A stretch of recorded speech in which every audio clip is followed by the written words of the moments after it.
Good morning, millennials. Welcome back to The Toast, and happy Wednesday. That feels like a Monday, but it also feels like a Thursday. I don't know. It's feeling crazy. I'm so out of sorts. Yeah. I can't keep track of what day it is and what day it isn't. And this week just kind of needs to cycle through itself, and we can start again on a fresh foot. Though I'm not trying to rush away the 3-day weekend. No, I am feeling utterly confused. I'm feeling utterly confused, utterly grateful. You know, Yeah, I'm never gonna knock a long weekend because it's great. But I think I'd be remiss, devastated, and heartbroken if I didn't acknowledge this weird sort of limbo feeling I'm feeling. I think a lot of people are feeling it. I'm seeing people who were posting last night being Sunday feels, and then they're like, oh, wait, shit, it's not Sunday. No, and I'm relating to them. And I definitely feel like, I'm at a point in my life where I've really evolved past the Sunday scaries. I feel good on Sundays. I always reset, I clean, I wash my hair. I've turned it around. I've made Sundays my bitch a little bit. So I haven't had that feeling in a while, but yesterday was so negative. It was so toxic, actually. Damn, and that was the holiday itself. I know. I was thinking that. I'm like, not me and Jackie praising July 4th being on a Tuesday, and it low-key sucks. It kind of wasn't all it was cracked up to be. I mean, I can't really speak because I didn't have a proper July 4th weekend. We were just in the city and doing activities in the neighborhood, so we didn't have the long weekend, and we weren't grilling up, even though I did have some watermelon yesterday, which was incredibly festive. That's so July 4th. It was so July 4th, and it was so tasty. But I just felt like the weekend never started and it never ended. No, I love that description. It was weird. Yeah, and everybody kind of had different work schedules. So some people they only had Tuesday. Other people are Thursday night, where's the party at? And it's we need to get on the same page as a country. No, because we were not united at all this week, and you could totally feel it. And July 4th is a holiday about unity. Yeah. And we were just kind of all over the place as a We were very society. disjointed as a country. Yeah, I hate to complain. Do better, America. I hate to complain about days off because, we had days off and we should just celebrate. But I'd be, we got to be honest. It wasn't it wasn't. No, it wasn't. But now I'm grateful that next year is the leap year and July 4th will be on a Thursday next year, which makes it extremely clear where and when we're celebrating. And then it's the holiday is the Thursday. So we have the big holiday and then it's Friday. No one's going to work that Friday. And then it's you go straight into the weekend. I think this whole experiment has taught us the ideal day for July 4th is a Thursday, not a Wednesday like we thought. Also, there's the days of the week, but then also the dates. The fact that July 4th weekend started on June 30th, and it was never July 4th. It kept being July 2nd, and we're celebrating July 4th. Next year, July 4th will be the first day of the weekend, and then we come back to work, it's July 8th. Hey, we're a quarter of the way through July. I'm already looking forward to next year. Let's plan something. Oh, we're for sure planning something because I didn't get my proper July 4th, though I did get to see fireworks last night. How was July 4th bed rest edition? Not as good as July 4th queuing up edition, pool party edition. Queuing up? Barbecue. Oh, queuing up. I thought you were okay, sorry, continue. Yeah, not as good as July 4th pickleball edition. Yeah. But we had our fun. You always do. Yeah, Strice was loving life. He had some good time. Snitch actually came over for the 4th. That's lovely. Yeah, we had a reading play date. We both finished our Redheads book because we're recording the new episode tonight. This book was so good, and I learned so much. It's a book. Best. It just took me into a whole new community. It's about a boarding school for deaf kids, and it's just about deaf culture. And throughout the book, there's sign language interspersed. So I've been practicing some sign language. Hey, look at you! I can spell Bruno. Of course you can. And I'm working on Jackie, but it doesn't roll off the fingers as nicely as Bruno. No, because Bruno's perfect, and that makes sense. Yeah. So I've learned so much. I'm really excited to record, and the episode comes out tomorrow. Big day. Big day. We haven't had a Redheads episode in 6 weeks due to this shifting calendar. Today's episode is my favorite type of episode because you and I haven't seen each other in 5 days. I know, it's been hard. We also haven't really chatted We haven't because you've been lit, and we don't FaceTime when you're so lit unless you have a question for me. Yeah, which I did. And we just have so much catching up to do. Of course, Kyle and Mauricio, there's so much to discuss in the news, which is great. So much so that Jackie and I have actually decided today, so we're not rushed or anything, we're going to move Dear Toasters to tomorrow. I had the submissions and they're really good. And I want to be able to like fully engage and not, you know, be an hour and a half in and be like, and now it's time for Dear Toasters. Yeah, and I want to give it my all. And also tomorrow we'll be in studio, and Dear Toasters is always fun together, and it will be fun to do it tomorrow. So I hope that's okay. Plus, the days of the week don't really apply this week, so I don't feel like we're beholden to Wednesday Dear Toasters, considering it's not a Wednesday. It's literal lawlessness. Like, we don't have to follow any rules. No, and also we make the rules. I get what I want. And this winter break, I want Jordan. We make the rules and we break the rules. We make the rules. Yeah. Yeah. I couldn't think of like another rebuttal that was better than yours. No, but you just like have to have the last. 100%. What's it called? The last word. Yeah, no, like that's me. It's fine. Yeah, whatever. It suits us. I was actually thinking this morning, I was like, oh, I need to recap my weekend on the toast. My weekend started like a month ago. Uh-huh. I totally forgot, like, we podcasted Friday, right? We did. Remote. And then Friday night, like literally I took this, like this feels like a month ago, me and Ben saw Ricky Gervais. Like that doesn't even feel even remotely recent, but it was amazing. I wanted to tell everyone, like, you gotta see Ricky if he's in your town. We weren't even planning it. Ben was just like looking up like things going on in the city, and we're like, oh, should we go to like maybe see Ricky Gervais? And we literally got tickets like maybe 2 hours before. It was incredible. Oh my God, he's so fucking funny and he's so out of pocket. Like, you just can't believe the shit that comes out of his mouth. And what I really appreciated was, so he did his whole show. It was hysterical. I don't want to like, the whole weekend, me and Ben were like telling people we saw Ricky Gervais. Like, we each had favorite parts, and we were trying to like tell people what Ricky said, and we were just botching it and like honestly making Ricky look so bad. Nobody should really ever try and like reenact like something you saw in a stand-up. Like, you just really, it's one of those things you had to be there for. That didn't stop us from like literally retelling all these jokes, and everyone was like, oh, so funny. Yeah, like, but it really was so funny. But what I really liked about Ricky's show, I'd never seen Ricky Gervais live, and I'm not even a particular like big Ricky girl, you know? So I didn't know that this was a thing he did, but everyone around me seemed to like know, because when it was over, he like bowed and waved, and nobody got up. I'm like, move. I'm like, I gotta beat the rush. I gotta go. And nobody moved. I'm like, what? And he comes back out. So he has this obviously like very, what's the word? Provocative persona. Like, he says crazy shit and he makes jokes and he goes there. And I feel like he wants to make it clear, like, that's not who he is. He just like likes to make jokes like that because it's fucking funny. So he does his set where he's just saying like, you know, crazy shit. And then he comes back out and just gives like a 3-minute, not even a performance. He just talks to the audience like as Ricky. You know, he comes out, Ricky. He does the Ricky Gervais show, and then he comes out as Ricky, and he just like talks about like the state of the world and how he just wishes everyone could get along. Like, it was actually, I really liked it. In middle school, right? I really liked that thing. Like, I've never seen anyone do that, and it really, you know, you got to know the man behind the show. Damn, that's beautiful, Turdy Lou. I highly recommend. It's called like the Armageddon Tour. And he talks about like all the backlash he got on his last comedy special. I'm sure he's going to film this one for Netflix. He's really so funny. I mean, Ben, this is much more like Ben's type of humor. I swear to God, Ben never laughed so hard at anything I've ever said. Like, killing Jackie. His head was resting on the chair in front of him. He like couldn't breathe. He was, I'm like, oh my God, okay, calm down. And like, it was funny. I'm like, calm down though. That's so funny. You told me I should go the next night. I thought about it. It just was a little too ambitious for me, but I wish I could have gone. No, I'm like, Ben, you literally live with a comedian. Like, calm down. Yeah, he acts like he's never like heard a joke before. No, and then he's on Instagram. And then he's on Instagram being like, if you can see Ricky Gervais, it is the best comedy in the... I'm like, you literally are so fucking rude. Like, you're so rude. Yeah, that is rude. Yeah. Like, that would be like you promoting a different canned cocktail.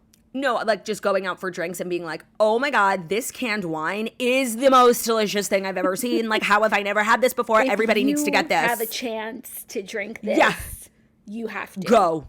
Go do, like, so fucking hurtful. That's funny. But it was like a great way to kick off the weekend. And I stayed in the city. See, like, we had like 2 weekends because I stayed in the city till Sunday. Yeah, but you went to a party on on Saturday. On Saturday. So Ricky Friday, I went out to Long Island to hit up the annual Kyle and Kristen Juszczyk 4th of July party. My first year being invited. I keep saying annual like I go every year. It's annual for them. Yeah, not for me. TBD and I don't know for you. I don't know the way I behaved if I'll be invited back. Right. But it was so fun. I love like a house party, and they live on the water, and it was just so fun. And like, you know, I'm kind of like a member of the 49ers family. I think I would say. I think a lot of people would say that. You know, I'm just kind of like I'm kind of a staple in the San Francisco 49ers community. I'd say you're a family friend. No, I would say I'm a family member. Oh, okay. Okay, sure. No, you wouldn't say that? I would say you're a family friend. Like, because the family, like, they committed their whole lives to their kid playing football and, like, all of the ups and downs and, like, will they get drafted? Like, you didn't go through any of that. Like, you're here for the ride. You're a family friend. No, I think I went through some of that. Okay. It was so fun. Oh, my God. It was just, like, you know, fratty energy, like beer pong. You love being a frat queen. I do. You know who taught me that? You. It's so true. She got her taste for it when she would come visit me. Yeah, like I went to NYU. I wasn't doing, you know, like keg stands anywhere. I was literally like sitting in my room crying. So whenever I would go visit Jackie, I would like get to experience like real college things. You had like frats, and we would do keg stands and like whatever. And so funny, actually, I forgot to tell you this. So Kyle Juszczyk, which like is such an interesting fact about him, he went to Harvard for football. And I guess there's like this thing that started at Harvard. It's called a Dunkaroo, where you basically like, if you saw it on my Instagram, I posted it on TikTok. You have to like, somebody holds up your legs, kind of like a keg stand, but it's over a big bucket of ice cold water, and you have to dip your head in for 10 seconds and then chug a beer when you get out. And everyone was doing it. They said it was a rite of passage to become a member of the 49ers family. That's what they said. Oh, so that's how you're a family member now. Yeah. And so I did it, and it was so fucking fun. I felt like a real Harvard grad. And then I posted it on Instagram, and I was like, I said, my first time, like, doing a Dunkaroo or whatever. And your college friend, Sam, was like, Claudia, you've literally done one, like, with me. Like, you were there. I don't even remember you dunking your head. I remember you did a keg stand. Me too. I did a keg stand. That was the first time when I visited you at college. But she was like, I literally have a picture of you and Jackie. Like, you were doing it. Like, we've done it. I didn't do it. No, she said she has pictures. You could not get me to wet my hair in college. Ever. That's true. That's true. Let alone in the middle of a party. The plot thickens. Well, if she has a picture, I want to see it. Yeah, I said, find the picture. And she was like, you know, like, Facebook, maybe I was holding your legs, being a supportive sis. But no, actually, if she could tell me, like, when, what year, what party, maybe I could place it.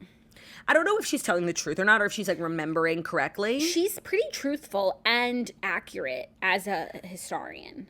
Well, I'm just going to choose to believe, like, my first time doing a Dunkaroo was, like, with George Kittle and Kyle Juszczyk. Like, that's the story I'm telling my grandchildren. Okay, that's fine. But also, we could kind of split it and be like, this was Turdy's first time doing a Dunkaroo. True. And back then, you were just Claudia. So boring. So ugly. So many moles. So, this was Turdy Lou's first Dunkaroo, and that's factual. And then I became, like, kind of hooked on the way I felt afterwards. Like, the ice was freezing.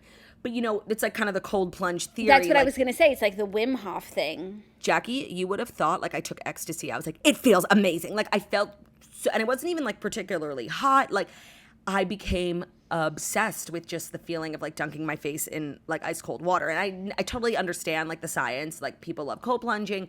And, like, I kind of experienced, like, a small taste of that.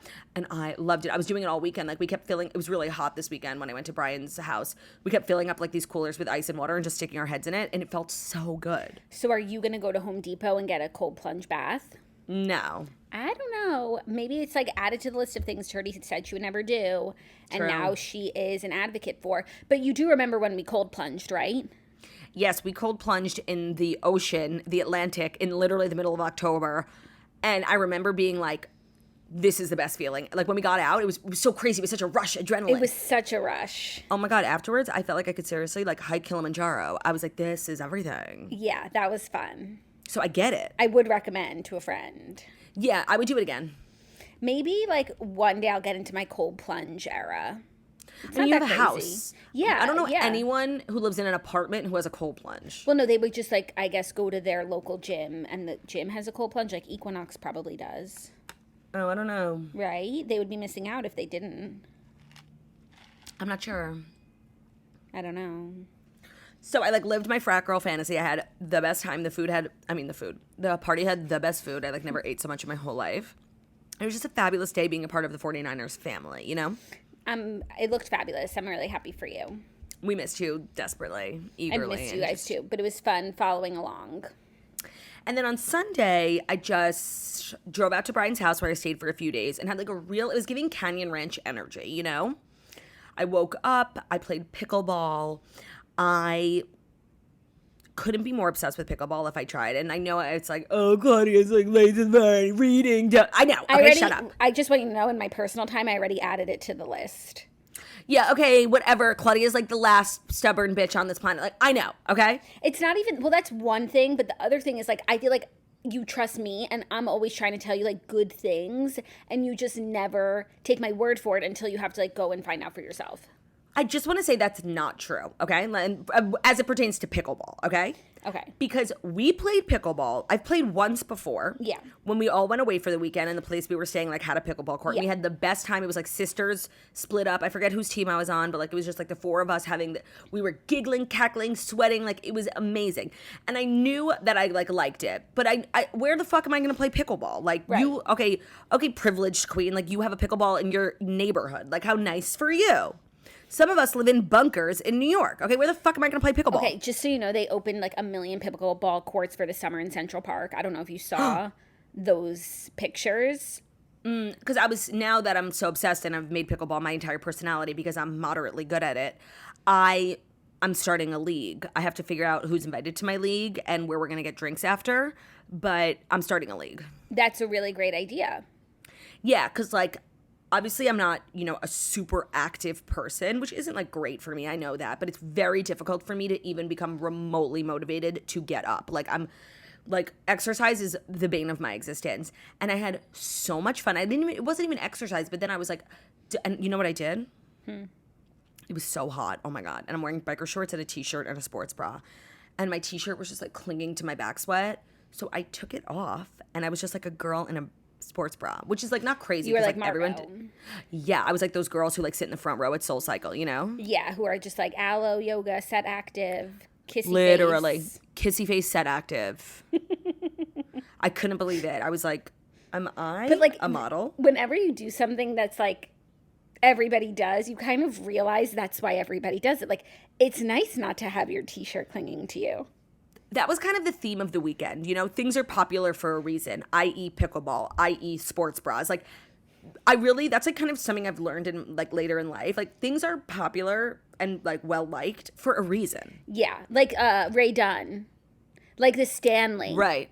Like the Stanley. Exactly. Yeah. No, I totally. Like, I have a Stanley and you know what? She is that bitch. Yeah, she is. I'm loving Stanley. I spent the weekend with Stanley. It makes total sense. Yeah. Well, I'm excited for you to come visit me and we can play pickleball. Yes. Like, By the way, and the fact that I've come to your house so many times and like it's never even come up. I know like you and Olivia and the Zacks like on the weekends will like sometimes play pickleball. That's how Zach Shapiro broke his foot. But like every time I've ever come to your house, nobody's like, let's play pickleball. Maybe I would have like. Yeah, but it's just like if we had suggested it to you out of the blue, you would have been offended. Yeah, that's true. Because like when Dana visited, she was with me for like 3 days. We played pickleball every day. Oh my God, I'm obsessed. Like, Jackie, and you're going to be, like, so surprised. I'm amazing. No, that's the fun thing about pickleball. Not to diminish you, because if you're saying you're amazing, I believe you're amazing, and I'm pretty good, too. No, you don't have to believe me. Like, everyone was talking about it. Everyone who was staying at Brian's being like, did you see Claudia? She's so good. But the fun thing about pickleball is that it's easy to be good and, like, good enough to play and enjoy it. Because, like, when you play tennis and you stink and you miss every ball, like, that's not fun. But, like, if you play pickleball for 5 minutes, you can hit balls back and like you can get in the game, and it's really easy to like carry a game. Yeah, no, and it's not like when you play tennis and like one person stinks or both of you stinks, you can't even get like a 3 rally going. You can't even get the ball over the net more than 3 times. Pickleball, you're right. Like entry level, it's very simple. Yeah, but everyone has different rules. That's the thing. Like Brian. I played some abridged rules that I was sharing with you, but then I was Googling it, and then there's, like, more rules, and I think you just have to, like, pickleball is kind of more personal than comedy. Yeah, because Brian had this rule that I felt like wasn't real, and it was, like, felt like an attack on me. What was it? Okay, so I serve the ball. No, I serve the ball, the person returns it. Okay. When it then gets returned to me, I can't volley it. It has to, like, bounce twice, bounce once on each side. Is that true? That is true. That's such a toxic fucking rule. I did not like that rule. I'm sorry. It was annoying. But at least you're allowed to sing. True. So that was, I think, my weekend recap. I just, like, when I got to Brian's, it was real, like, relaxed energy. Ben cooked. Like, we had barbecue. We had, like, all the 4th of July things. I swam. Brian rode horses. It was really, like, idyllic. We went out for dinners. It was really, like, Canyon Ranch energy. And Theo? Blast. I'm so glad to hear it. Do you want to know what I watched this weekend, which is going to really surprise you because I had never seen it? Okay, it's a movie? Or? It's a movie that you actually talk about a lot, and I don't know if I've ever admitted when you've talked about it that I haven't seen it. Oh my God, what is it? Sliding Doors. Ready? I've never seen it either. You're I just lying. know the concept. I know, like, the concept of the film, and it kind of has, like, a larger message about life. It does, but what's so funny is whenever, okay, this is kind of a spoiler, but not really, because I need to say what you always say that turned out not to be true. Because you talk about the premise of Sliding Doors, how if she made the train, she would have seen her boyfriend cheating on her, and then by the way, I didn't even know that her boyfriend cheats on her. I just know that either she gets on the train or she doesn't. Oh, no, this is what you've said. She makes the train, and she sees her boyfriend cheating on her, and so she goes on to, like, break up with him, you know, girl boss, live her best life, meet someone else, whatever. There's a situation where she doesn't make the train, and she misses the cheating, and she stays with her boyfriend, and they, like, you know, get married and live together, and she never knows. And I was, like, waiting for that to happen at the end, and that is not how it ends. So, like, the whole it was actually nice because I thought I knew how it ended, but I was very surprised by the ending. And the ending was good, but there was conflicting messaging because I felt like the whole time it was like, you know, one instance could change your whole life. Mm-hmm. But at the end, then the message really was what's meant to be will be. Interesting. I have to say, I've never said anything about her boyfriend. I don't even know that she had a boyfriend in the movie. Like, the only thing I know about the film is that there's 2 scenarios and they involve a train. Like, I don't know anything else. They involve doors that are sliding. Precisely. Well, you should watch it. I enjoyed it. Obviously, like, I had my critiques of the protagonist, but in general, it was really good. Gwyneth is everything. And she's a star. It posed some interesting questions. Okay. I can't believe you've never seen it. I literally watched it. Like, Zach and I were looking for a movie, and I was like, oh, Claudia's always talking about this on the show. Like, let me do my due diligence and watch it. That's so me. Like, I'm always just talking out of my ass. That's so like funny. I'm making stuff up. You actually should watch it because you love Gwyneth, and you cite the movie enough. I know, but now I feel like it might spoil the magic. Yeah. You know? Yeah. Now I, like, know so much about Sliding Doors. Right. You're, like, kind of Gwyneth Paltrow's #1 fan. Oh, for sure. Well, #2 after you. So true. So that was a fun watch. It's fun to turn on a movie. It is fun to turn on a movie. And I really was trying to be, like, intentional with my movie choice. You know, it was like, I want to see something I've never seen before, but I don't need to see, like, Avatar. Agreed. Just, like, a good movie, period. Period. I went to Max. That's where I watched it because I'm slowly getting logged out of every streaming app. They are cracking down. They're cracking down, and I'm, like, not in my home. So they're like, this isn't your TV. So, like, Netflix is done with me already. I already took I went on Netflix vacation where I'm like, Netflix, I'm on vacation. They gave me a few weeks, and then they cut me off again. They need a bed rest option. Yeah, no, they need, like, a short-term stay option. Like, Prime Video I can't get into. YouTube TV is, like, my location. They're not believing me anymore. It's really a mess. So I can only really watch Hulu and Max. Now, we still have so much catching up to do, and before we do that, I just absolutely have to let everyone know that today's episode is brought to you by ZocDoc. Have you ever been on the hunt for a new doctor and you ask literally everyone you know for the recommendation? Well, you know, a doctor who actually gets you, listens to you, makes you feel super comfortable. After weeks of searching, you finally find the one, you call their office, and they have an appointment available, but then the receptionist tells you that this perfect doctor does not take your insurance. Wipe your tears, put away the ice cream, and head over to ZocDoc. You can find and book the doctor who is right for you and who takes your insurance. So ZocDoc is the end-all be-all for finding a doctor who is in your area, who specializes in what you need them to, who takes your insurance, who has an availability for you. ZocDoc is a place to find and book great doctors who have amazing reviews with tons of availability within 24 hours. ZocDoc is a great asset to use if you've recently moved or if you're having, like, a new medical issue and you've never had to see this type of specialist. It is a free app where you can find amazing doctors and book appointments online. We're talking about booking appointments with thousands of top-rated, patient-reviewed doctors and specialists. You can filter specifically for ones who take your insurance, are located near you, and treat almost any condition that you're searching for. They have verified reviews from real patients, not robots. And the average wait time to see a doctor booked on ZocDoc is between 24 and 48 hours. You can even score same-day appointments. Go to ZocDoc.com/toast and download the ZocDoc app for free. Then find and book a top-rated doctor today. That's ZocDoc, ZocDoc.com/toast, ZocDoc.com/toast. I know ZocDoc was really helpful for Jackie when she moved because she needed all new doctors. And whenever, if you're traveling and you just need to see someone, ZocDoc is the place for you. Support for today's episode also comes from Honeylove. The reviews are in, and Honeylove came out on top for the best wedding day shapewear. With wedding season upon us, this is the ad you've been waiting for. Whether you're a bride, a guest, you're just looking for an everyday fit, Honeylove is your go-to for all things shapewear. They have revolutionized compression technology, so you no longer have to feel like you're suffocating while wearing effective shapewear. I have to say, that's kind of been my cross to bear. I've been wearing shapewear since I'm literally 9 years old, and the amount of pieces of shapewear I've thrown out in like restaurants and wedding venues because I'm just like so nauseous I could vomit.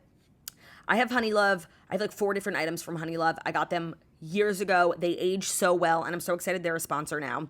When it comes to shapewear, Honeylove's best-selling Superpower Short is the go-to. It has targeted compression technology that distinguishes between areas where you want more support and areas where you need less compression. Their Signature X targets and sculpts your midsection without squeezing your natural curves. It's designed to work with your body, not against it. Struggling to take off a piece of tight shapewear with a bathroom line out the door is the worst, but the shapewear from Honeylove has 100% cotton gusset, so you can skip the extra undies. Plus, it has a convenient opening in the panty area for super easy bathroom access.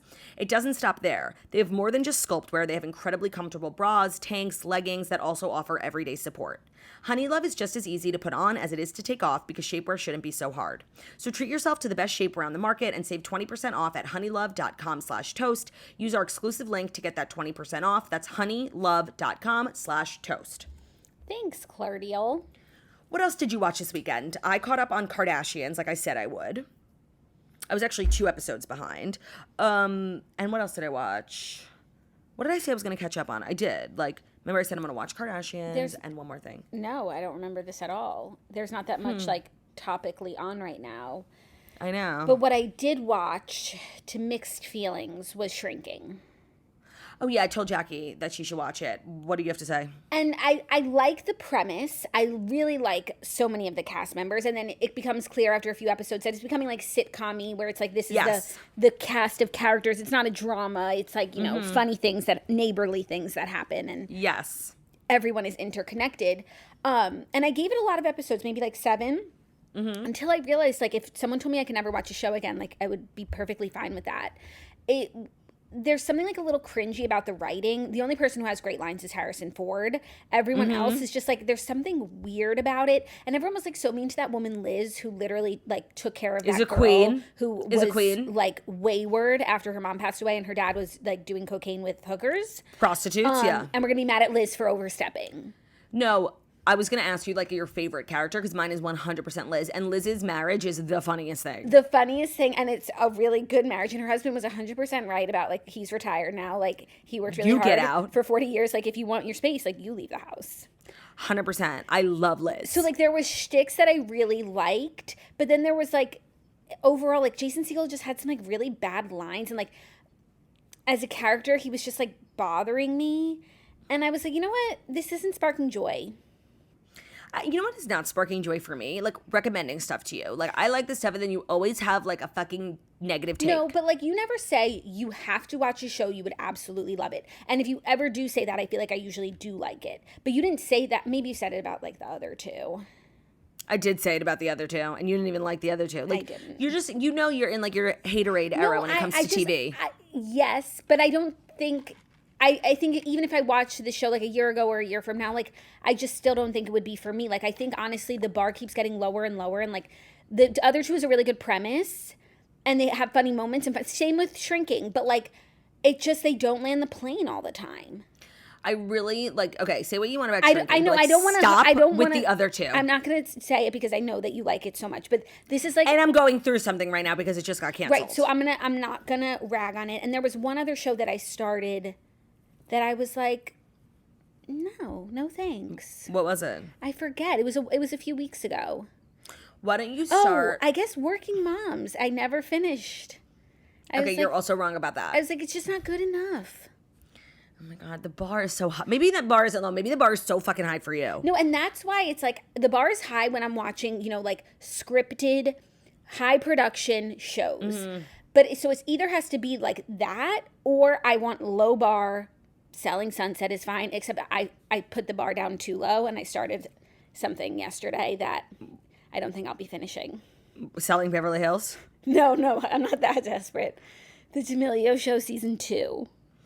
Oh, okay. I watched season 1, and I thought it was a very unique and, interesting insight into the lives of these two incredibly interesting girls. Agreed. I liked season 1 when I think back on it because I didn't really know anything about them as people.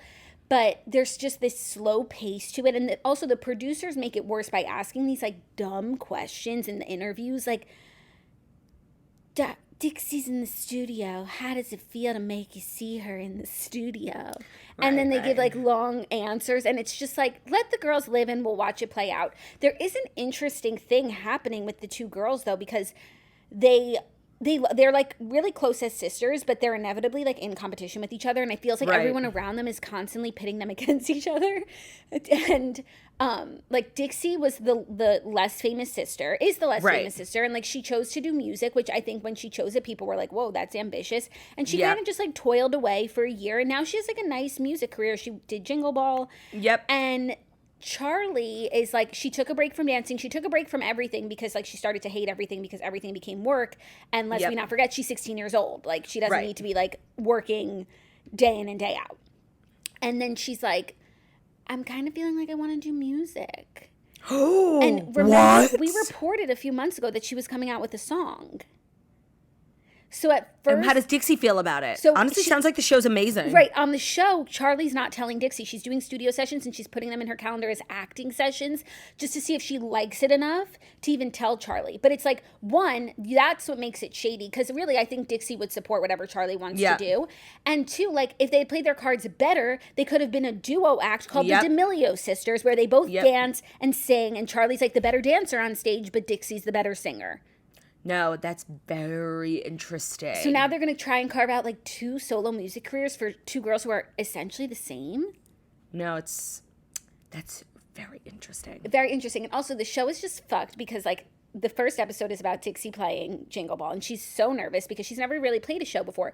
So for your first show to be 20,000 people who aren't there just to see you, like BTS is performing, Lil Nas X. It's very hard to be like a smaller act playing at those types of events. And every time the girls are like nervous about something or they're about to do something big, the show like puts up these tweets around them, like from the haters, like Dixie has no talent. And we're like, that's so toxic. We're like watching her like break down. She literally is about to vomit, and it's like, Dixie will never be Charlie. Who would even go to see Dixie at Jingle Ball? Oh, that's terrible. It's terrible. That's like manipulative and like bullying. Yeah, no, it's so weird. And it's like, of course there are always going to be haters, but like the girls, Charlie has 150 million followers. Like, why do we need to see these haters' opinions of them? Even though I do think it like really affects how they see themselves. Yes. It does seem like in this season they have a much better grasp on fame and their mental health than they did last season.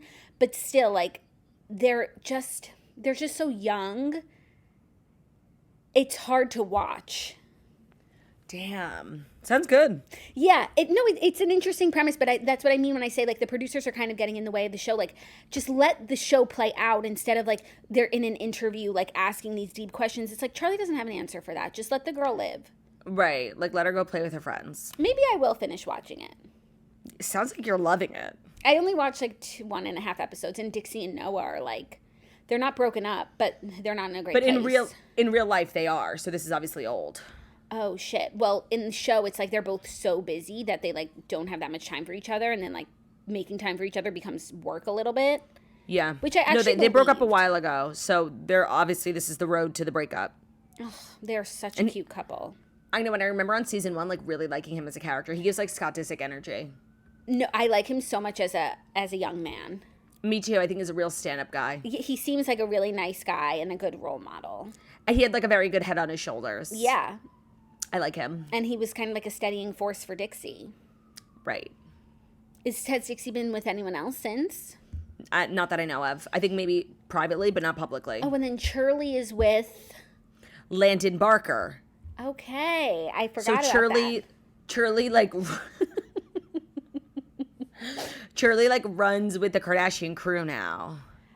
On the one hand, I'm happy for her, but on the other hand, like, she needs to be slowing down. Like, it's already too much. Just being It's already Shirley. like the fast life. Oh my God. So I wonder if, like, through the Kardashians, if, like, Shirley and Addison are spending time together. Okay. It's and we very have a interesting. story about Miss Addison's return today. Right. So I feel like right when Addison and Kourtney stopped hanging out is when Charlie and Landon started dating. So there wasn't much crossover, but Addison has made the great return. What does that mean for Shirley?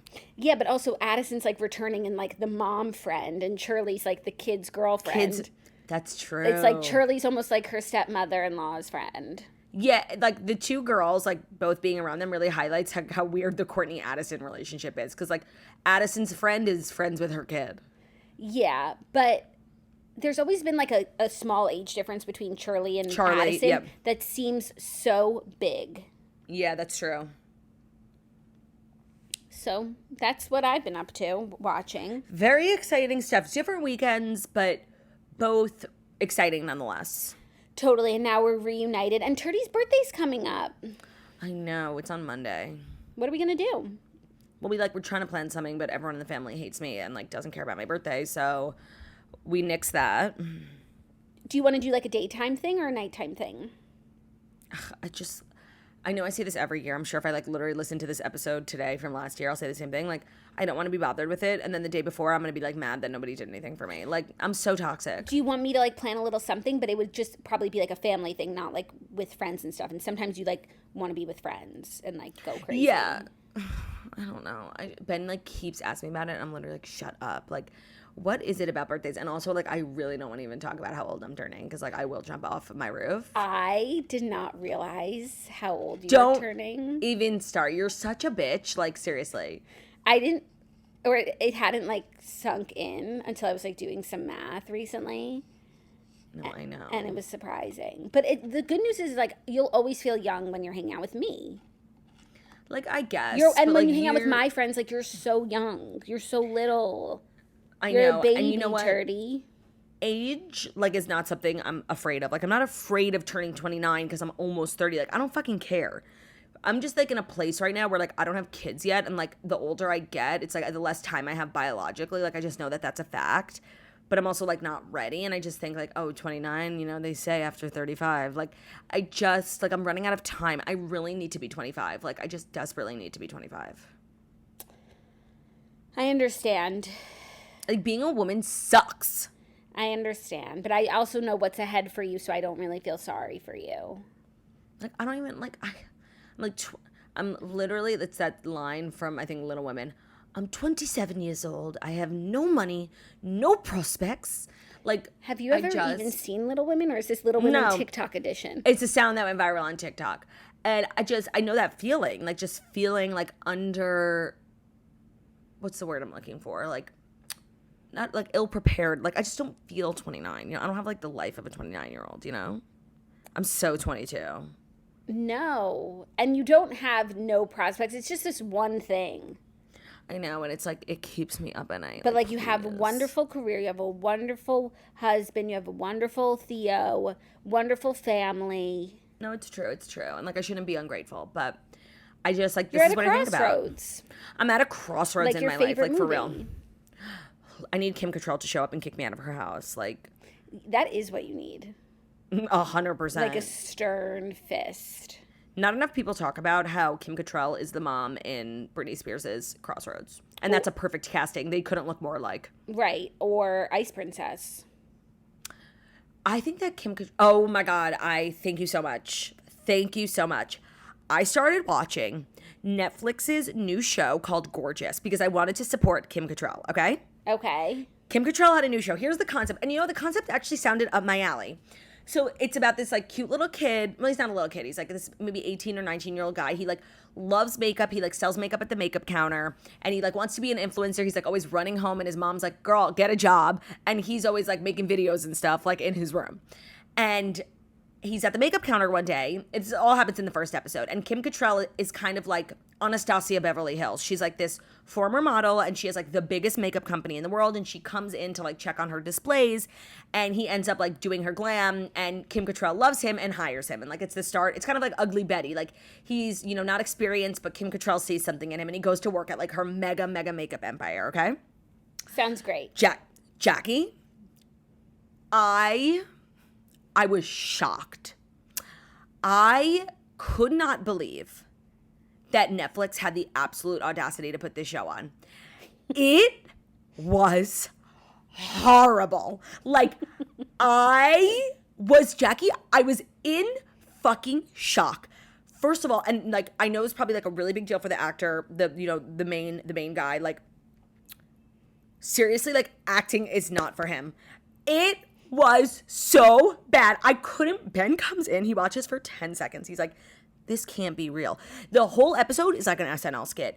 It's cringe. The acting, and honestly, Kim Cattrall, I don't know who the fuck is like guiding her. Like, this is a stain on her resume. Like, there are truly no words. Like, unless you have seen 5 minutes of this show, you know what I'm talking about. Like, it's Jackie, I literally can't even explain. I have to watch. You have I have to get it. back into my Netflix account. I'm like, this is Netflix, who literally made like that Martin Scorsese, Jimmy Hoffa movie. Like, Well, that was bad too, but yeah. Okay, but like I'm saying, like,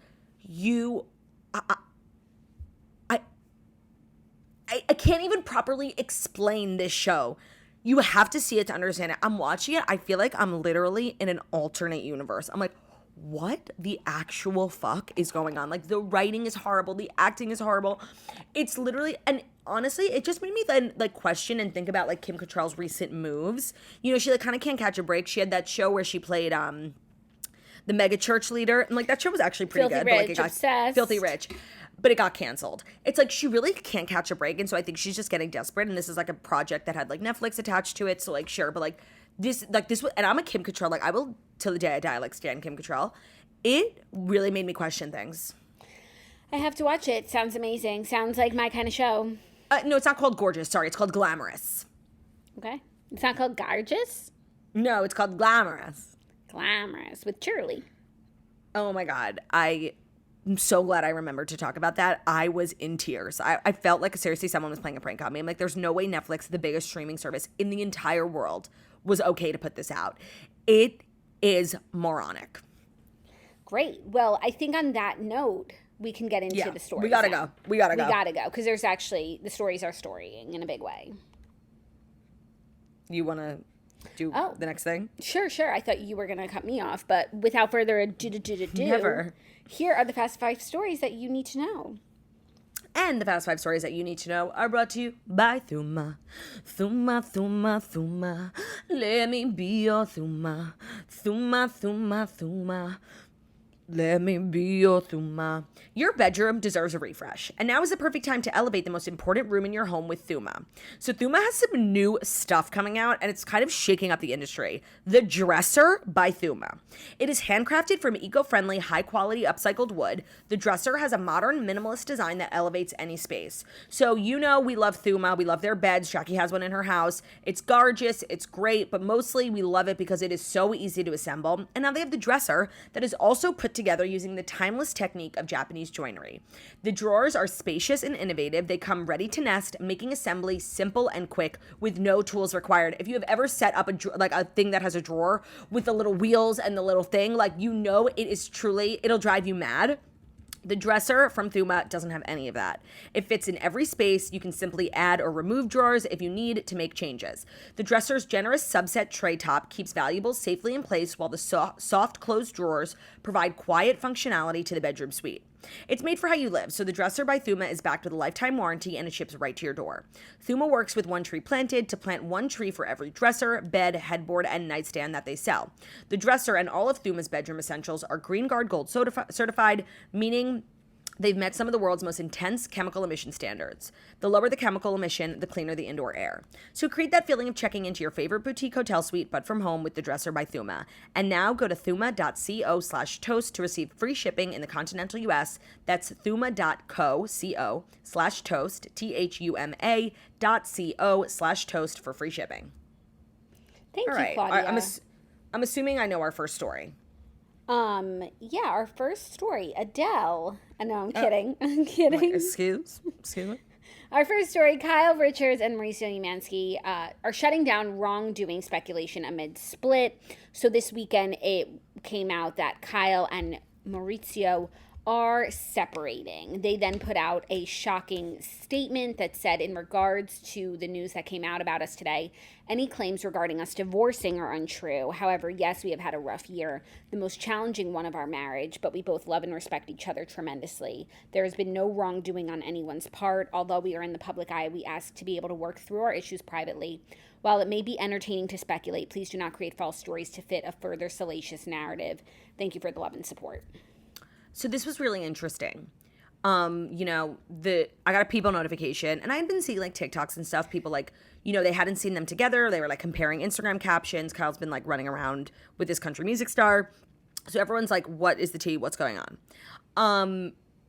Then I got the notification, and it was July 3rd in the evening, which is just absolutely brilliant. It's giving Erica announcing her divorce on Election Day. Like, it seemed like they were trying to bury it. And there's so many interesting things coming out of this. And then they responded and basically were like, we're having trouble, but we're not getting divorced. So then Dumois had pictures of them. They're all in Aspen together, celebrating the 4th with the family. It's all very confusing. Now, what I find most interesting about this is probably not what most people find interesting. And I'm not going down the rabbit hole, and I'm not speculating about, like, this country music singer, like, what it means. Like, I don't do that. Like, I don't care. I find this so interesting because I have to imagine they just wrapped filming, and I have to imagine this was like spoken about because, they said they've had a really challenging year. And I can't remember a time in recent memory where like what was going on the Real Housewives of Beverly Hills wasn't in Page 6 before it aired. Mm-hmm. And obviously the common denominator in that is Lisa Rinna. Yeah, I think we spoke about this a few weeks ago. And this is like there's clearly something major going on in Beverly Hills, and it's Kyle's marriage. And if it's spoken about on the show, I feel like the fact that we didn't know about this is so crazy. Yeah, I mean, people were putting pieces together just based on, like, loose things like Instagram likes, Father's Day post captions this year versus last year, comments that Mauricio was leaving. And the vibe is that, like, Mauricio was still acting like nothing had changed. He was leaving flames emojis, writing nice birthday things. And Kyle's content of Mauricio has gone down in the last year, and I wasn't giving any credence to these rumors before. The one that like Kyle Mauricio, there was trouble in paradise, and 2, that Kyle is always with this country singer Morgan Wade. But then after the news came out, I was like, you know what, let me see what everyone's been saying. So there was like a highlight on one of the like Bravo fan pages that really like broke it down. I saw it too. Okay, yeah. So I was like, you know what, I'm gonna watch it. Let me see like if there's anything here that really catalogs all the Instagram stuff. And also what I found more interesting was like Kyle's sort of shift in persona, like in the last year and a half. So she met Morgan, like she was just like a fan of her music. She was driving, and I didn't even realize Morgan's a country star. Her music is like extremely good. Mm-hmm. And she was driving, and she just like played her album and like really resonated with it, and then they became friends. And it's clear that they spend a lot of time together, but also like Kyle has like an edgier vibe now. That's what the Instagram was saying. And then they posted like a clip from the reunion where she had gotten 3 new tattoos. And at the time, it didn't seem like anything, but she had like this one tattoo that was a heart. And she was like, it was a heart because it's a heart, but it means something to me. Mm-hmm. And Morgan actually has like the same heart tattoo. Yeah. So there's clearly like, I think a change in Kyle. And I feel like that could, and I'm not saying like she's been like cheating on Mauricio. I have no idea about any of that. But I do feel like she's doing new things and like expanding as a person. And that could be hard on a marriage of 27 years when like you've been like someone that your husband expects you to be, and then you are just like going through kind of like a metamorphosis, and it's not aligning with like what he's been expecting to come home from for 27 years. So I feel like the statement that the report that they were separated is obviously the truth, but also the fact that they're not divorcing and that it's been a hard year, but they're working on things and like the story's not over yet. I feel like that's also true. Yeah, I am concerned because I feel like Kyle has really gotten away in like the last 15 years with like being a mainstay on her show while giving nothing. Like, she's very behind the scenes. She doesn't really bleed out. She like, you know, she had the thing in the beginning with Kim, and that was like, I feel like she's like, you know what, I contributed. Like, I'm just like backing up. And she hasn't been like I think behind the scenes she like makes moves, but she hasn't been very like outright vulnerable on the show in a really, really long time. And I really hope that we get I hope she doesn't sweep this under the rug, because this report came out like after filming wrapped. Like, I feel like I could see a world in which she like didn't talk about it the entire season and then just, you know, comes right out after they wrap. I could see a world where there's like clues throughout the season. Which like I hate. Just like tell us. Yeah. But I feel like it will be a focus on the show, but it's like if nothing happened and it's just like if, you know, it's just about like Kyle in a new era, then, but I feel like the women would say that. They would be like, it feels like something's changed with you. But they're also, a lot of them are her like real, true, good friends. Like, they protect. They wouldn't just like put her on the spot like that. That's an annoying thing to say. Like, you seem different. Yeah, like vague. Like, what do you mean? Yeah. I don't know. I just want to say, like, I'm a huge Kyle and Mauricio fan. Like, I think they have a really, really good, strong marriage, and I hope that they can work through it. Even if they don't, this isn't, like, a failure. You know, being married for 30 years is amazing. In Hollywood, especially, like, you know, they're super wealthy, but they weren't always. And, like, money changes people, but they're, like, really strong, and I feel like they have a really good, you know, family unit. And I'm really rooting for them. I really am. I love Mauricio. I mean, a lot, you know, now everyone's spiraling. They're like, well, there's something going on with Doreen and Mauricio. Like, last year, people, like, were pulling footage. You're like, something's going on. And now everyone's like, maybe there is something going on. No, I don't think there's something going on. I don't think so either, but they definitely, like, really like each other. Not, like, in a loving way, but, like, in, like, a friend's way. They're cute together. I'm obsessed.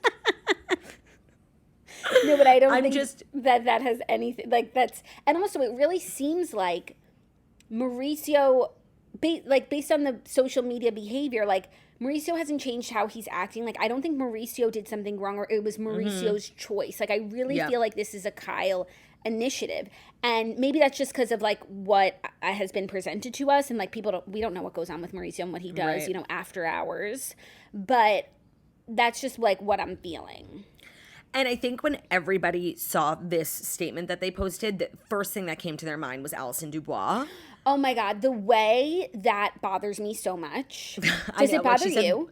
No, but I get why it bothers you. Because, like, I think it's funny. This bitch said something cruel, 16 years ago, and now we're going to say she was right? Like, you could predict anything, like, that far out, and eventually something that you say will land, but, like, you didn't predict anything. Like, no, but I just want to say, just to play devil's advocate here for 1 second, what she said was very specific. She said your husband will never emotionally fulfill you. I thought the same thing, because it's not like she said, like, you guys are going to split up. Because, you know what, in Hollywood, you know, you say that 50%, more than 50% of the time, you would be right. Right, and so if the theory we're working with now is, like, Kyle's kind of having this metamorphosis because she's not emotionally fulfilled at home, like, I don't know, it might have been, like, kind of spot on.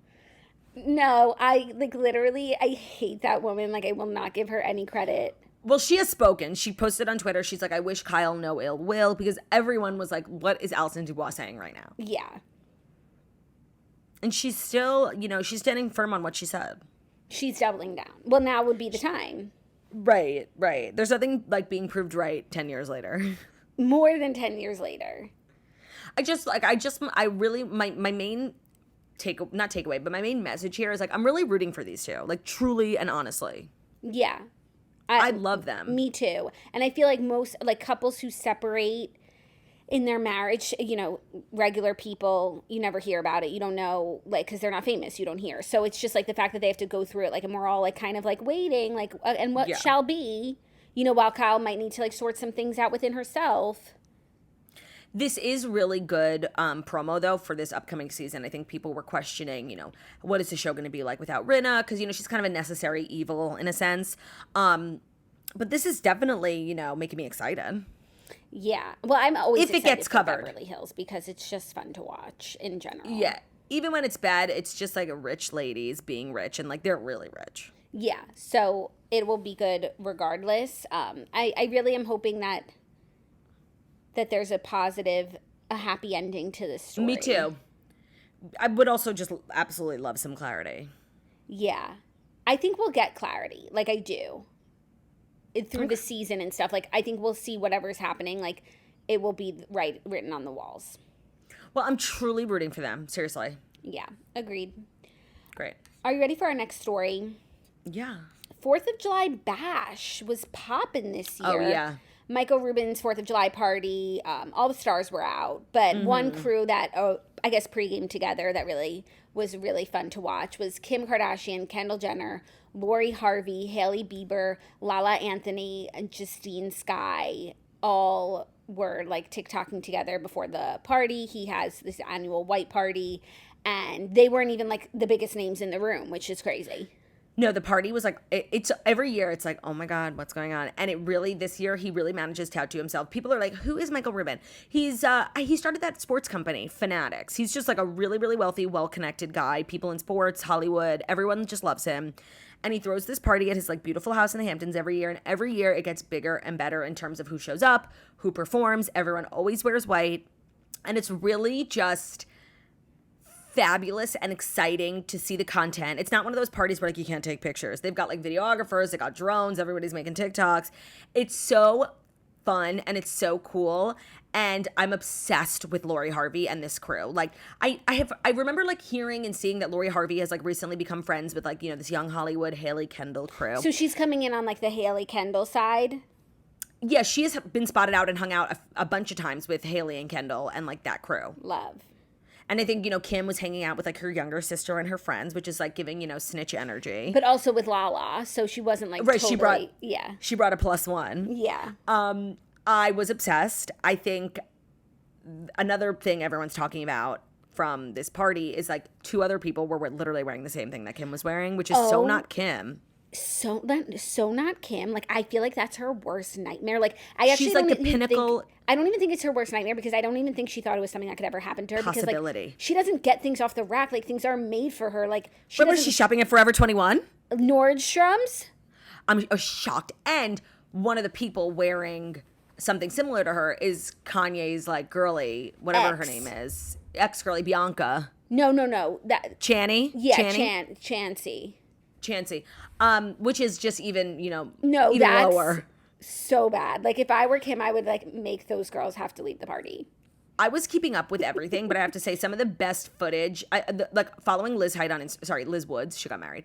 Liz Woods on Instagram, she was like, she was on top of it. What's the word I'm looking for? Aggregating all the content and really pointing out how like so much of what we see on Kim on social media is like, you know, curated by Kim. It's edited and filtered, not in a shady way. Like everyone edits, you know, and she has like her own flow and her own aesthetic.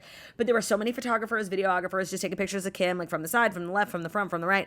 And it was very different to see Kim kind of in the natural elements. Yeah, and also just to see Kim like in the context of a party. Like we are always just seeing her like kind of solo shots or like her own photographer or her friends like or the family like always posing, her family that poses. But no, she was just like a girl at a party. It was really shocking to see. And she's also just like wearing a layman's dress. Like honestly, it was really shocking. Yeah, honestly, I'm going to go out on a limb and say I don't think the party was very good for Kim. Like that was one of my takeaways. Like I was like, damn, like I don't know. It kind of was giving civilian energy. It was extremely civilian. Even though it was like this A-list, multi-billion, like everyone in the room was a billionaire. Like it was just giving pedestrian for Kim. I completely agree. But there were also rumors that, you know, Tom Brady was there. Right. I'm sure they spoke. 100%. What did they speak about? Jay-Z was also there. Like, one of the things that keeps me up at night, like, is the relationship between, like, Jay-Z, Kanye, Kim, and Beyonce. I don't know if Beyonce was there. She was in New York that day. Oh, okay. She was there. But she didn't pull up with, you know, in that Jeep Wrangler that Jay-Z was driving with Corey Gamble in the back. Obsessed. Right. Like, literally, I aim to be Corey Gamble in another life. Like, I don't know where the fuck he came from, how he's friends with everybody, but he's, like, literally so well connected. And I think people really like him and like want to have him around because he's not like a clinger on. Like I think he's like very fun and hilarious and like, yeah, sure, invite Corey, we'll go to the party together. Like I was obsessed. Yeah, no, I think people just really like having him around because everybody has him around whenever they have the chance to. I loved it. And another thing everyone was talking about was that Alex Earl was invited. Yes. Which is kind of, you know, reaching a level, like, it's kind of like a rite of passage to, like, really be an A-lister. Like, you get invited to this party. And I loved that for her. I mean, I said Alex Earl should have been at the Met Gala. Like, I stand by that. I know everyone was like, you're crazy. I stand by that. Totally. Also, Dixie was there. Yes. Oh, so and last Charlie. year, And Charlie was there. Shirley and Dixie were there last year too, and I think what I surmised just based on my internet gatherings is that Michael Rubin has like young daughters who are obsessed, you know, right? And well, that he could just also used be his why Alex Earl was there. Yeah, but like Alex Earl doesn't. Her audience isn't like young teenagers. No, but it's his like, daughter. You see her in all the pictures, front and center. Mm-hmm. So like she's getting like older. She seems like an Earlian. Early in, yeah. But I remember last year An like seeing early pictures. girly. I remember last year seeing pictures like Michael Rubin clearly like asked Charlie and Dixie to come and like did a whole photo shoot with like his daughters and Charlie and Dixie, like it was like a meet and greet. I didn't see that with Alex Earl this year, you know. Got it. Well, maybe she's like playing it cooler now. Maybe. It's like more casual. She's like chilling, yeah. Yeah. Giving friend, not fan energy. Yeah. No, it was. This is my favorite time of year. I love the footage from this party. I love to see who shows up, what everyone's wearing. And this year, really, it was no different. He truly, Michael, congrats. Yeah. And I hope that maybe some new, like, romances. Mm-hmm. I really feel like Chloe should have been there. That would have been a great place for her to meet someone.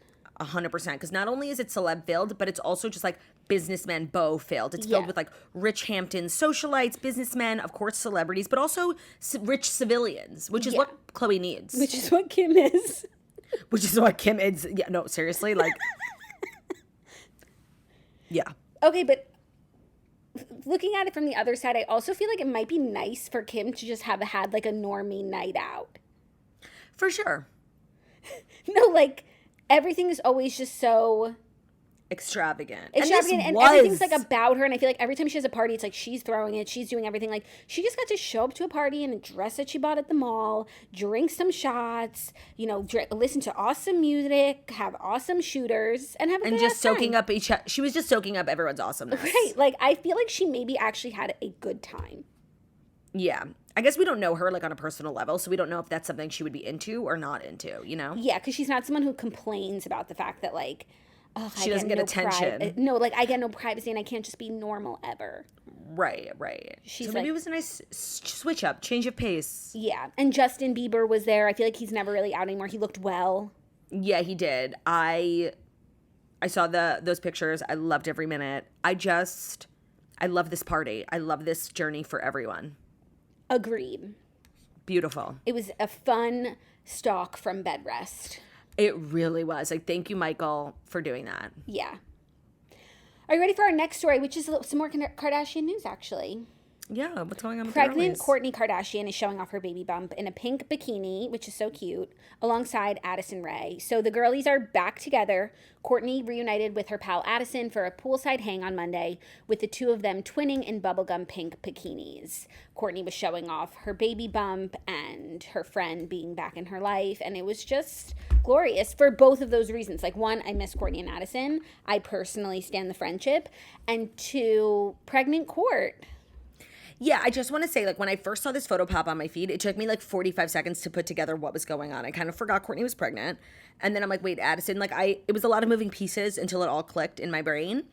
And these two, like the friendship dissipating over the last year, is not something that like kept me up at night. Like, I understood how maybe these two could have become like fast and furious friends and then just kind of fizzled. I didn't think there was like a big fight or anything. Agreed. This isn't one of the things that kept me up at night. But I was overjoyed to see the two girlies girling together again. Me too. Like, I feel like when Kourtney and Addison got together, it was like right before Kourtney got with Travis. Mm-hmm. And so they were just like hanging out a lot. And then like Kourtney like prioritized her relationship. Also, Addison got in a relationship with like one of Travis's like music friends. Yeah. And then like Omar. Addison like took off around the world. Kourtney got married and like was really just in wifey mode. And now Addison's been posting like every day. Like, whatever she's doing, she's kind of back. Yep. she's back from her hiatus. And I think that means like calling up her old friends again. I agree. Nothing nefarious happened here. No, nothing nefarious happened, but I was really loving the content. I'm so glad the girlies are still friends. I also can't believe, like, I remember them being friends, but like remember Kourtney was in Addison's Netflix movie? Like, that was crazy. Yeah. They were fast and furious. Yeah. Well, That's the thing. I hope we can usher in that era again. Maybe Addison will be like babysitting. Love, love, love. That would be awesome. And that's also so funny about how they actually ended up meeting was, all of Kourtney's kids were like fans of Addison. It's giving Michael Rubin energy. Yeah. Yeah. I'm happy that these girlies are back together. Hopefully, we'll get some more content, maybe some more Malibu beach walks. Yeah, and hopefully Addison will get in another movie because she's my favorite actress. Well, she is in that Thanksgiving movie. Mm-hmm. Which I plan to see. Lots of movies. But it's not my genre. I don't like horror or spooky. I actually don't know if I'll see it, even though Addison's in it, Tim Dillon's in it. I know. And there was someone else, too. I was like, this movie was made for me, but they just don't know I don't watch spooky. Is it Eli Roth? It's an Eli Roth movie, yeah. Let me look at the cast. Jewish king. Right. Like, I feel bad. Patrick Dempsey. Because it seems right up your alley. Patrick Dempsey, Milo Manheim. Okay. I don't think Milo Manheim is like... That's kind of it. Yeah. Tim Dillon. So, yeah. Addison's back. I'm happy. She needed some time off. Town. Like, I think we forget, I think it was probably really hard for her when her parents were, like, acting a fool, making so much drama, like, embarrassing her. And that was probably a lot, and she needed some time off, and I respect that. Especially because she just rose to fame so fucking fast. Like, she's so young. She needed time to stabilize a little bit. I respect it, too, especially watching the D'Amelio show. Obviously, like, everyone compares Charlie and Addison, not even for their work, but just, like, I feel like for the way that they've handled fame, and I feel like Addison has just taken a different path. Yeah. Of slowing down, and I think it could really be to her benefit because the way that Charlie and Dixie, like, it's not like so healthy all the time. It's not so healthy all the time. Yeah. Are you ready for our next story? A little romantic news. Is it a little romantic news that's brought to you by the farmer's dog? It is. Whether you have a few weeks old puppy or a senior dog who's seen multiple decades, any dog person, like us, knows that the most valuable thing in the world is spending time with your pet. And the farmer's dog can keep them healthy, which gives you more quality years with them. The farmer's dog makes and delivers fresh, healthy dog food. It's recommended by vets, it's nutritionally balanced, and it's made from human-grade ingredients in safe, clean kitchens. It's the best option for dogs at all life stages because it's not kibble, it's not canned crap, it's just real food.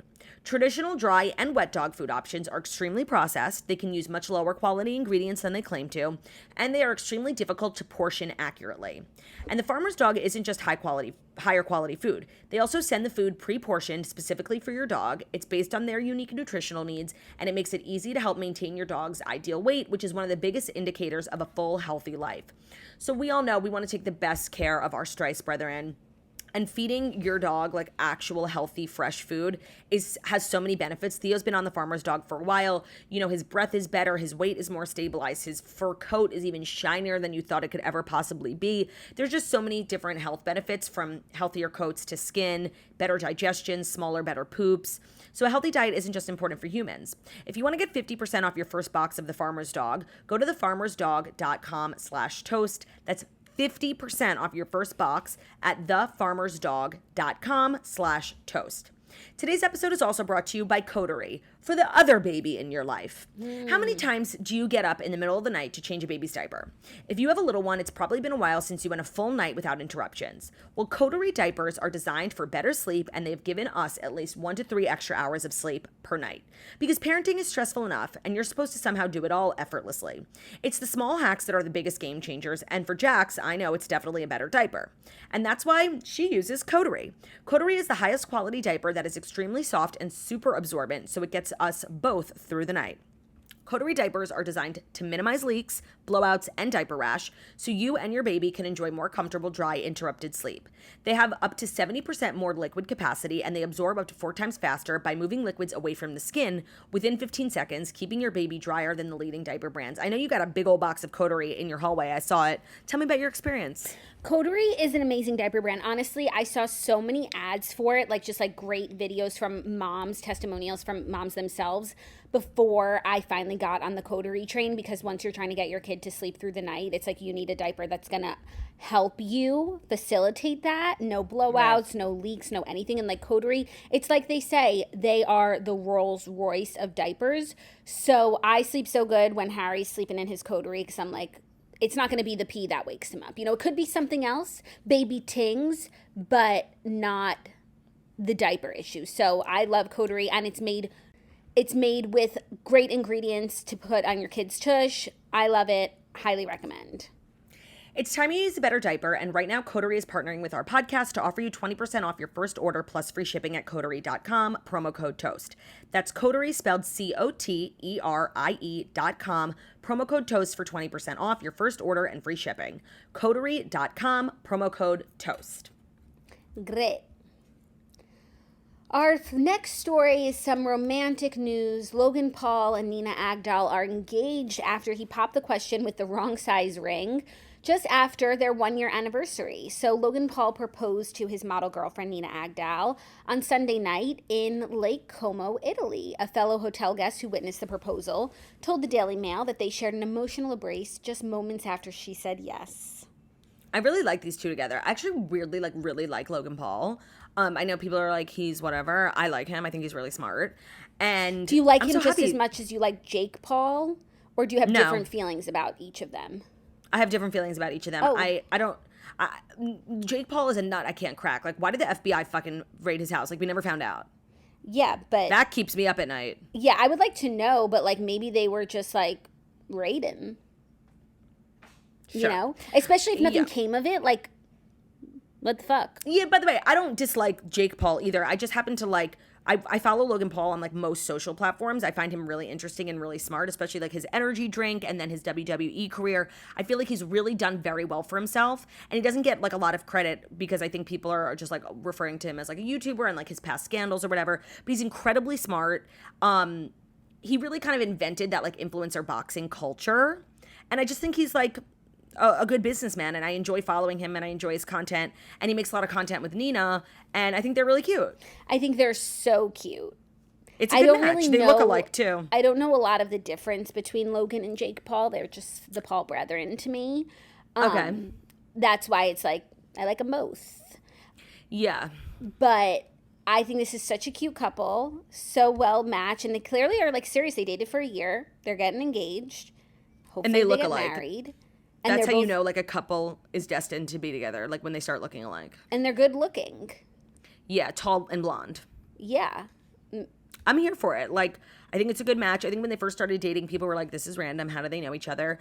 But I think she provides a lot of value for him in his life and like his public perception. And she provides a lot of value. She's like a full-blown influencer now. You know, she was like more of a model, but now she like makes content and everything. Like, I think it's a good match. I'm really here for it. And I'm happy for Mutually them. beneficial relationship while also being a love match. Which is so, I feel like that's all you can really ask for from like a celebrity relationship. Yeah, he kind of looks like Alex Pettyfer.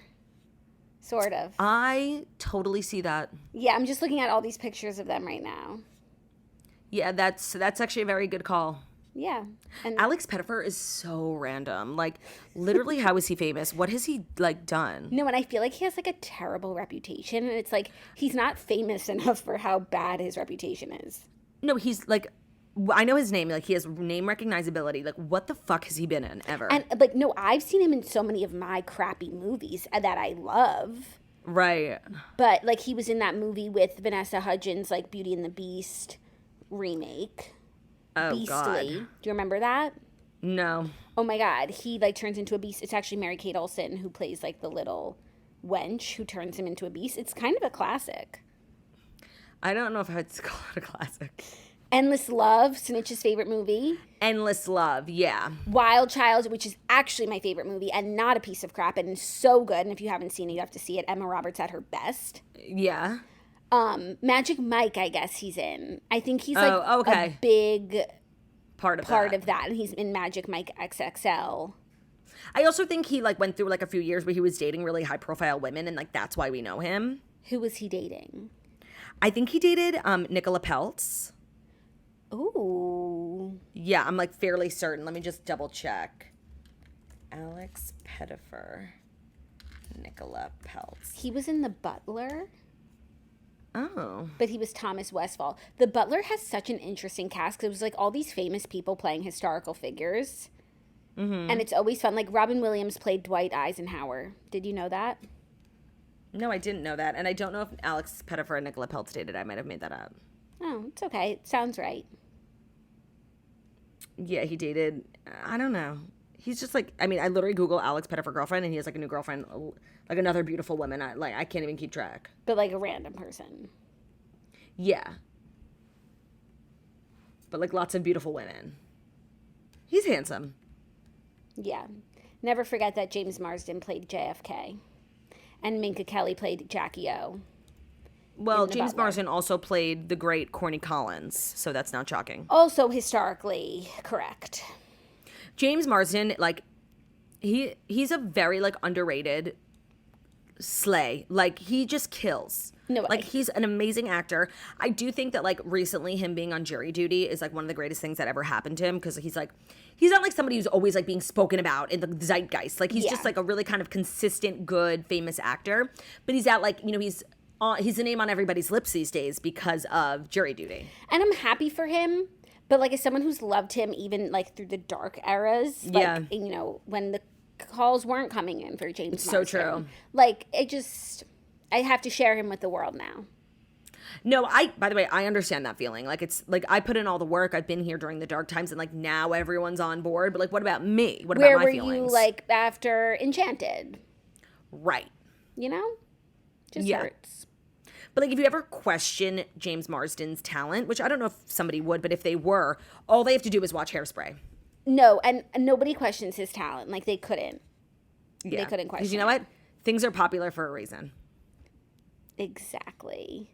Oh, and he wasn't dead to me. He was excellent in that. He played 2 different roles because he played 2 identical twins. He's so versatile.